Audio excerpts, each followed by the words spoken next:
It's a pretty nice day today, and even though I'm going to be planting some more stuff today and tomorrow, I wanted to go ahead and do an update in case I can't find time to do it tomorrow. So I'm going to start down here on this end.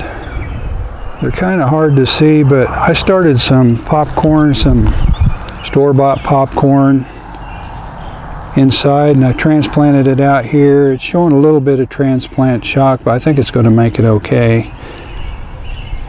I'm just planting a short row of that, and then I've got another row I'm going to plant of corn, the glass gem corn and some Indian corn.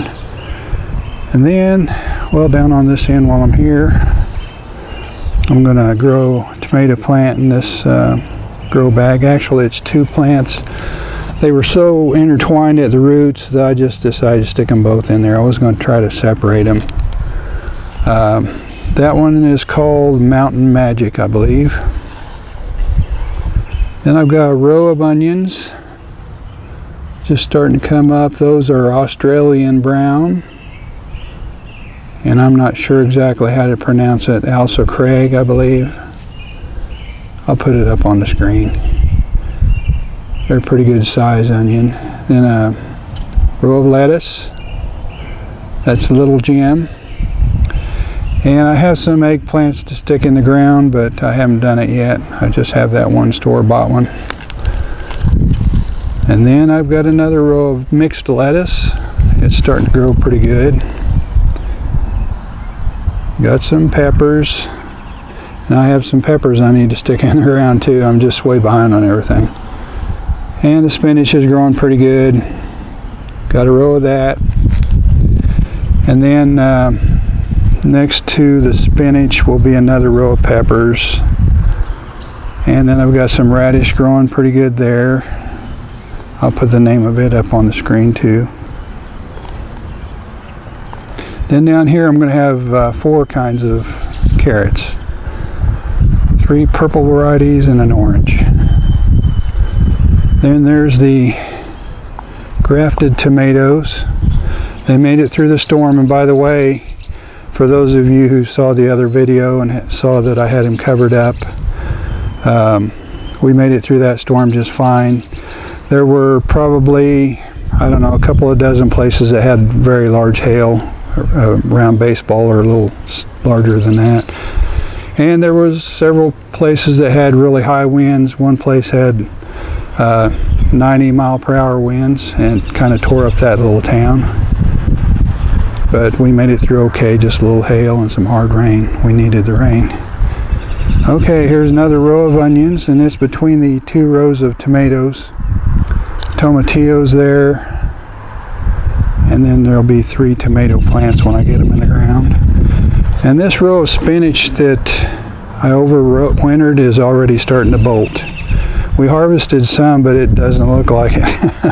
It's going crazy. Then there's that hollow log flower pot with the petunias in it. Those are wave petunias, by the way. And the straw bales, I'm getting this one ready to plant. And I planted this one, well, the flowers I stuck in there, days ago. And I got 2 eggplants and a pepper plant in the top. The garlic is really doing well. It's getting really tall.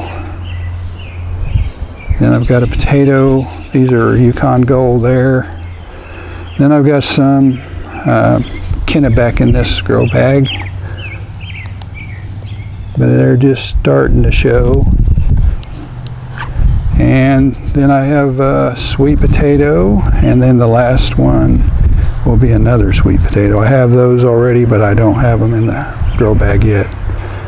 Like I mentioned, I'm behind.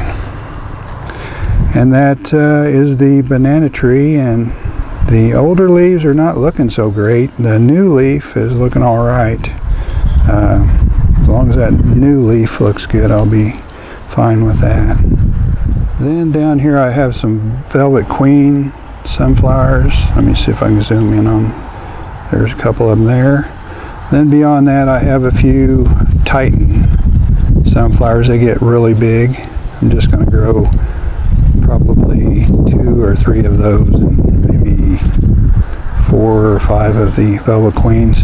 Then way down on the other end there are a couple of ochres, but they're kind of hard to see. They're just barely sticking up. And the rhubarb is really coming to life, and one of those is already trying to go to seed. The elephant garlic's doing really good, starting to grow. And all the herbs down here are doing well. There's a cilantro that's trying to bolt already. That one overwintered, and I'm going to be planting some more very soon. I have a couple of small ones growing.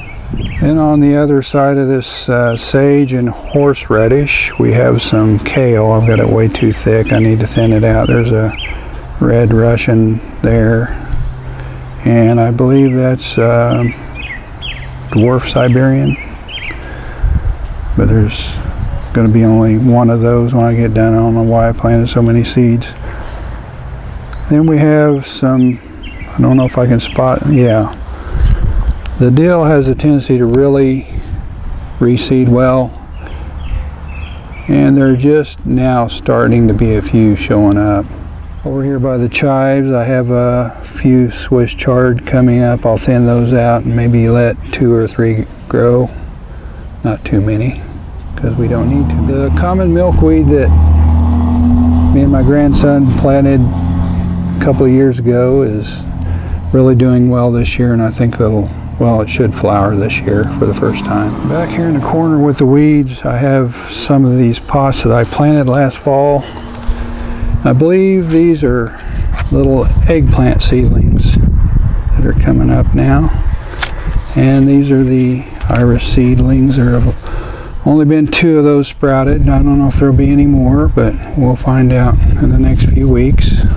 That's about all that's come up back here. Then I just got a couple of bales not very long ago, and these suckers are already hot. One of them was really hot this morning, up around 140 degrees. I haven't even added fertilizer yet. Not sure how they were storing them, but they got hot in a hurry. Of course, it rained on them yesterday. I'm sure that probably helped a little bit. And I forgot to mention I trimmed those raspberries up quite a bit. And the grapevine has shown no signs of life so far. And I removed most of the strawberries that were down here in the corn area. I just wasn't getting enough return on my effort there. The birds were getting more benefit than I was. So I'm just gonna get rid of most of those and maybe let a few grow on their own over here if I like the way they turn out. Over by the compost pile we have a lilac that's just starting to bloom. Got some really pretty flowers on it. Kind of got white borders. I did a video not long ago about how raspberries like to spread underground with their roots. And I'm in bad need of mowing my lawn and weeds, but I'll just give you an idea how far they can go.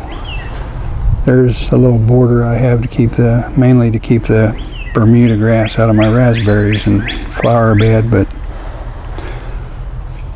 go out here in the lawn and there are quite a few little raspberry plants, which I don't want out here in the lawn.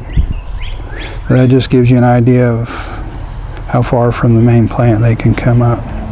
That's a good probably 4 feet over to these. We're going to have a lot of irises bloom this year, more than last year, and this is going to be the first one. Here's a look at the pineapple.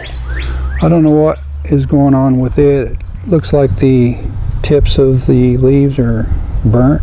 I don't know if I've been putting it out in the sun too much or what, but center part still looks okay so far. So I'm going to keep an eye on it. Here's that goji berry bush that I'm going to try to grow in the container, and it's getting kind of tall and leggy, so I think I'm going to just nip the ends off of these and try to get it to bush out a little bit. We'll see what happens. If you're just now finding this channel and you haven't subscribed yet, please subscribe. Otherwise, like, comment, and share. We'll see you next time.